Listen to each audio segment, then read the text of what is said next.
ನಮಸ್ತೆ ಟಿವಿ 20 ಕನ್ನಡ ವಾಹಿನಿಗೆ ಸ್ವಾಗತ. ಧರ್ಮಸ್ಥಳದ ಧರ್ಮಾಧಿಕಾರಿ ಡಾಕ್ಟರ್ ವೀರೇಂದ್ರ ಹೆಗಡೆ ಹಾಗೂ ಪೂಜ್ಯ ಅಮ್ಮನವರ ಮಹತ್ವಾಕಾಂಕ್ಷಿ ನಮ್ಮೂರು ನಮ್ಮ ಕೆರೆ ಯೋಜನೆ ಅಡಿ ಕಳೆದ 44 ವರ್ಷಗಳಿಂದ ಸುಮಾರು 1,000ಕ್ಕೂ ಅಧಿಕ ಕೆರೆಗಳನ್ನು ಅಭಿವೃದ್ಧಿಗೊಳಿಸಿ ಪರಿಸರ ಪವಿತ್ರ ಹಾಗೂ ಸೌಂದರ್ಯ ಕೆರೆ ನಿರ್ಮಾಣ ಮಾಡಲಾಗಿದೆ ಎಂದು ಯೋಜನಾಧಿಕಾರಿ ಮಂಜುನಾಥ್ ತಿಳಿಸಿದ್ದಾರೆ. ನಿಪ್ಪಾಣಿ ತಾಲೂಕಿನ ಬೇಡಿಕೆಹಾಳದ ಸಿದ್ದೇಶ್ವರ ಸಮುದಾಯ ಭವನದಲ್ಲಿ ಗುರುವಾರ ಕೆರೆ ಅಭಿವೃದ್ಧಿ ಕುರಿತು ಏರ್ಪಡಿಸಿದ ಸಾರ್ವಜನಿಕರ ಪೂರ್ವಭಾವಿ ಸಭೆಯಲ್ಲಿ ಮಾತನಾಡಿದರು. ಇದೇ ವೇಳೆ ಧಾರವಾಡ ಪ್ರಾದೇಶಿಕ ವ್ಯಾಪ್ತಿಯ ಕೆರೆ ಅಭಿಯಂತರು ಆದ ನಿಂಗರಾಜ್ ಮಾಳವಾಡ ಮಾತನಾಡಿ, ಕೆರೆ ಅಭಿವೃದ್ಧಿಯ ರೂಪುರೇಷೆಗಳನ್ನು ತಿಳಿಸಿ ಕೆರೆಯ ಅಭಿವೃದ್ಧಿ ಯೋಜನೆಯ ಮಂಜೂರಾತಿಗೆ ಬೇಕಾಗುವ ದಾಖಲೆಗಳು ಹಾಗೂ ಕೆರೆ ಅಭಿವೃದ್ಧಿ ಸ್ಥಾನಿಕ ಸಮಿತಿ ರಚಿಸಿ ಸಮಿತಿ ಸಭೆಯಲ್ಲಿ ಕೆರೆ ಕಾಮಗಾರಿಯ ಬಗ್ಗೆ ಅನುಮೋದನೆ ಪಡೆಯಲಾಗಿದೆ. ಜನರಿಗೆ ಯಾವ ರೀತಿ ಸಹಕಾರ ಆಯಿತು, ಮತ್ತೆ ಏನಾದರೂ ಅನುಕೂಲಗಳು ಬೇಕಾದ ಕೇಳಿದಾಗ ಚರ್ಚೆ ಆದಾಗ ಇದು ಬರಗಾಲ ಅನ್ನೋದು ಹೇಗಂತಂದ್ರೆ ಪ್ರತಿ 4-5 ವರ್ಷಕ್ಕೊಂದ್ಸಲ ಮಳೆ ಪ್ರಮಾಣ ಕಡಿಮೆ ಆಗಿ ನಮ್ಮ ಎಲ್ಲ ಬೋರ್ವೆಲ್ಗಳು, ಬಾವಿಗಳು, ಕೆರೆಗಳು ನೀರು ಕಡಿಮೆ ಆಗ್ತದೆ. ಇದು ಪರಿಸರದ ನಿಯಮ.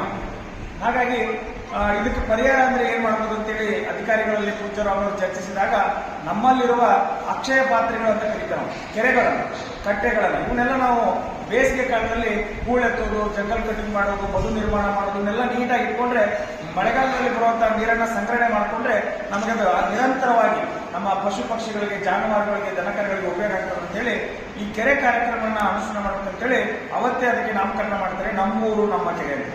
ನಮ್ಮೂರು ನಮ್ಮ ಕೆರೆ ಎಂಬ ಹೆಸರು ಇಟ್ಕೊಂಡು ಪೂಜ್ಯರು ಧಾರವಾಡ ಜಿಲ್ಲೆಯಲ್ಲಿ ಪ್ರಥಮವಾಗಿ ಒಂದು ಕೆರೆಯನ್ನು ಪ್ರಾರಂಭ ಮಾಡ್ತಾರೆ.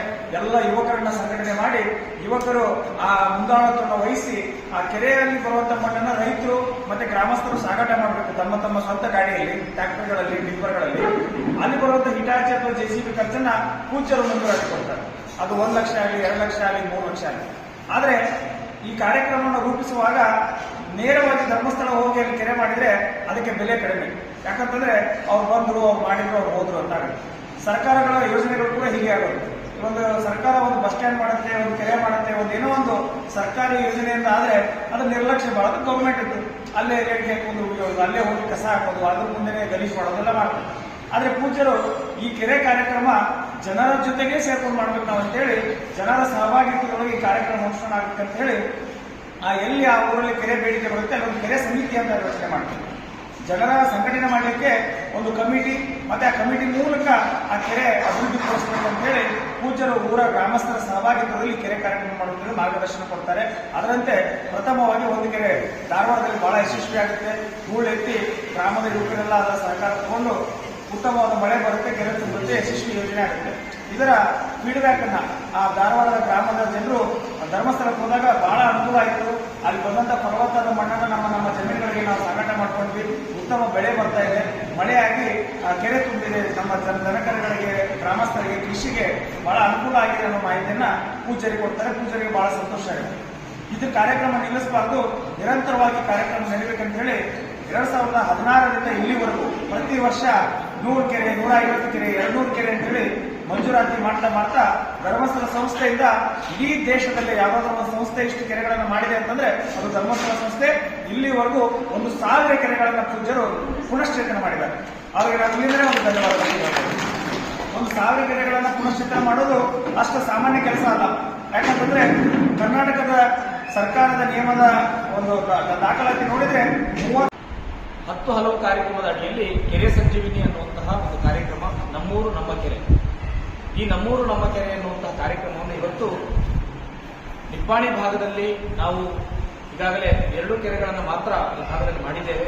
ಆದರೆ ಇಲ್ಲಿ ಒಂದಷ್ಟು ಕಾರಣಗಳಿದೆ.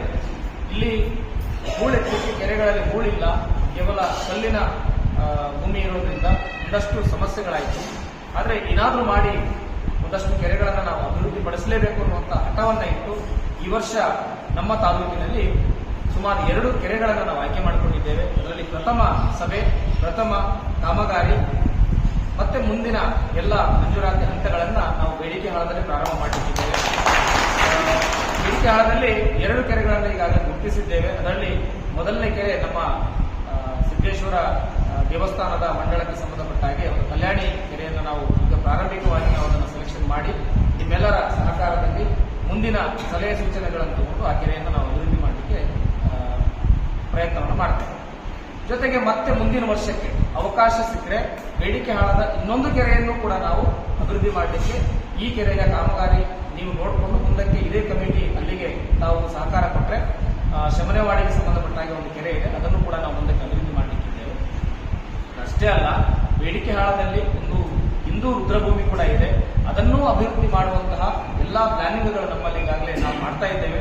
ಅಲ್ಲಿ ಒಂದು ಸಣ್ಣ ಕಮಿಟಿಯು ಕೂಡ ಮಾಡಿಕೊಂಡು ಅದಕ್ಕೂ ಸಂಬಂಧಪಟ್ಟಾಗಿ ಮುಂದೆ ಅದನ್ನು ಕೂಡ ಅಭಿವೃದ್ಧಿ ಮಾಡಿಕೊಡುವಂಥ ಕೆಲಸವನ್ನು ನಮ್ಮ ಸಂಸ್ಥೆಯನ್ನು ನಾವು ಮಾಡಿಕೊಂಡಿದ್ದೇವೆ. ಪೂಜ್ಯರು ಕೇವಲ ಆರ್ಥಿಕವಾಗಿ ಜನರನ್ನ ಸುಧಾರಣೆ ಮಾಡಲಿಕ್ಕೆ ಈ ಒಂದು ಯೋಜನೆಯನ್ನು ಪ್ರಾರಂಭ ಮಾಡಲಿಲ್ಲ. ಈ ಸಾಮಾಜಿಕವಾಗಿ, ಶೈಕ್ಷಣಿಕವಾಗಿ, ಧಾರ್ಮಿಕವಾಗಿ ಎಲ್ಲಾ ರೀತಿಯಲ್ಲೂ ಕೂಡ ಒಂದು ಗ್ರಾಮವನ್ನು ಅಭಿವೃದ್ಧಿ ಆಗಬೇಕಾದ್ರೆ ಏನೆಲ್ಲ ನಾವು ಪ್ರಯತ್ನಗಳನ್ನು ಪಡಬೇಕು, ಹಾಗೆ ಯಾವುದೇ ಒಂದು ಕೆಲಸವನ್ನ ಮಾಡಬೇಕಾದ್ರೆ ಕ್ಷೇತ್ರದಿಂದನೇ ಪರಿಪೂರ್ಣವಾಗಿ ಮಾಡಿಕೊಡುವಂಥದ್ದಲ್ಲ, ಅಲ್ಲಿ ಗ್ರಾಮದ ಸದಸ್ಯರ, ಗ್ರಾಮದ ಒಂದಷ್ಟು ಪಾಲು ಅವ್ರದ್ದು ಕೂಡ ಇರಬೇಕು ಅನ್ನುವಂತಹ ಆಲೋಚನೆಯನ್ನು ಇಟ್ಟುಕೊಂಡು ಈ ಒಂದು ಗ್ರಾಮಾಭಿವೃದ್ಧಿ ಯೋಜನೆಯನ್ನು ಪ್ರಾರಂಭ ಮಾಡಿ ಈ ಗ್ರಾಮಗಳಲ್ಲಿ ನಾವು ಬೇರೆ ಬೇರೆ ರೀತಿಯ ಕೆಲಸ ಕಾರ್ಯಗಳನ್ನು ಇಲ್ಲಿ ನಾವು ಮಾಡ್ತಾ ಹೋಗ್ತಾ ಇದ್ದೇವೆ. ಸಾಮಾಜಿಕವಾಗಿ ನಾವು ಕೆಲಸವನ್ನ ಹೇಳಬೇಕು ಅಂತ ಹೇಳಿದ್ರೆ ಈ ರೀತಿಯ ಸಾಮಾಜಿಕ ಕೆಲಸಗಳು, ಅದರಲ್ಲಿ ಕೆರೆ ಅಭಿವೃದ್ಧಿ ಇರಬಹುದು, ಜ್ಞಾನದೀಪ ಶಿಕ್ಷಣ ಇರಬಹುದು, ಹಾಗೆ ಮಾಸಾಸನ ಕೊಡುವಂತ ಕೆಲಸ ಇರಬಹುದು, ವಾತ್ಸಲ್ಯ ಕಾರ್ಯಕ್ರಮಗಳಿರಬಹುದು, ಈ ಹಲವಾರು ಕಾರ್ಯಕ್ರಮಗಳನ್ನು ನಾವು ಈ ಒಂದು ಸಾಮಾಜಿಕವಾಗಿ ನಾವು ಅಭಿವೃದ್ಧಿಯನ್ನು ಪಡಿಸಿಕೊಂಡು ಯೋಜನೆ ಕೆಲಸಗಳನ್ನು ಮಾಡ್ಕೊಂಡು ಹೋಗ್ತಾ ಇದ್ದೇವೆ. ಈ ಭಾಗದಲ್ಲಿ ಬಹಳ ಸಭೆಯಲ್ಲಿ ಬೀರೇಶ್ವರ ಸ್ಥಾನಿಕ ಶಾಖೆ ಅಧ್ಯಕ್ಷ ಬಾಬಾ ಸಾಹೇಬ್ ಉಪಾಧ್ಯಾಯ, ಕೃಷಿ ಮೇಲ್ವಿಚಾರಕ ಮಂಜುನಾಥ ಕಿತ್ತೂರು, ಮಲಗೌಡ ಪಾಟೀಲ್, ಆರ್ಜಿ ಡೊಮನೆ ಮುಖ್ಯ ಅತಿಥಿಗಳಾಗಿ ವೇದಿಕೆ ಅಲಂಕರಿಸಿದ್ರು. ಇದೇ ಸಂದರ್ಭದಲ್ಲಿ ಸಾರ್ವಜನಿಕರಿಂದ ಕೆರೆ ಅಭಿವೃದ್ಧಿ ಕುರಿತು ಅಭಿಪ್ರಾಯ, ಸಮಸ್ಯೆ ಹಾಗೂ ಕಾರ್ಯವೈಖರಿಯ ವಿವರಣೆ ಪಡೆದುಕೊಂಡು ಚರ್ಚೆ ಮಾಡಲಾಗಿದೆ. ಕಾರ್ಯಕ್ರಮದಲ್ಲಿ ತಾತ್ಯ ಸಾಹೇಬ್ ಕೇಸ್ತಿ, ಅಶೋಕ್ ಅರುಗೆ, ವಿಲಾಸ ಥರ್ಗಾರ್, ಪ್ರಕಾಶ್ ಅಂಬಿ, ಶಿವಪ್ಪ ಸುಬೇದಾರ್, ಬಾಳಾಸಾಹೇಬ್ ಶಿಂದೆ ಸೇರಿ ಶೌರ್ಯ ತಂಡದ ಕಾರ್ಯಕರ್ತರು, ಗ್ರಾಮಸ್ಥರು ಉಪಸ್ಥಿತರಿದ್ದರು. Bureau report, Mahavir Chinchane, TV 20 Kannada, Nippani.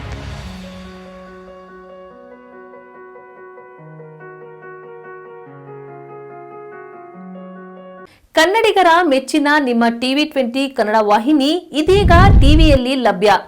Karnataka ಮತ್ತು ದೇಶ ವಿದೇಶದ 360 ಡಿಗ್ರಿ ಸುದ್ದಿ ವಿವರವನ್ನ ಪಡೆಯುವುದಕ್ಕೆ ಟಿವಿ 20 ವಾಹಿನಿಯನ್ನು ಲೈಕ್ ಮಾಡಿ, ವಿಡಿಯೋಗಳನ್ನು ಶೇರ್ ಮಾಡಿ, ಕಮೆಂಟ್ ಮಾಡಿ, ಸಬ್ಸ್ಕ್ರೈಬ್ ಮಾಡಿ. HCN ಕೇಬಲ್ 842 ನಂಬರ್ನಲ್ಲಿ ಹುಕ್ಕೇರಿ ತಾಲೂಕು ಹಾಗೂ ಸಂಕೇಶ್ವರದ ಸುತ್ತಮುತ್ತಲಿನ ಹಳ್ಳಿಗಳಲ್ಲಿ ಲಭ್ಯ. PCN ಕೇಬಲ್ 129 ನಂಬರ್ನಲ್ಲಿ ಹಾರುಗೆರೆ ಸುತ್ತಮುತ್ತಲಿನ ಹಳ್ಳಿಗಳಲ್ಲಿ ಲಭ್ಯ. ರಾಯಬಾಗ್ ಡಿಜಿಟಲ್ ಚಾನೆಲ್ ಕೇಬಲ್ 80ನೇ ನಂಬರ್ನಲ್ಲಿ ರಾಯಬಾಗ ತಾಲೂಕಿನ ಸುತ್ತಮುತ್ತಲಿನ ಹಳ್ಳಿಗಳಲ್ಲಿ ಲಭ್ಯ. UDCN ಕೇಬಲ್ ನೆಟ್ವರ್ಕ್ ಉಗಾರ ಸುತ್ತಮುತ್ತಲಿನ ಹಳ್ಳಿಗಳಲ್ಲಿ ನಿಮ್ಮ ಟಿವಿ 20 ಕನ್ನಡ ವಾಹಿನಿಯೂ ಲಭ್ಯ.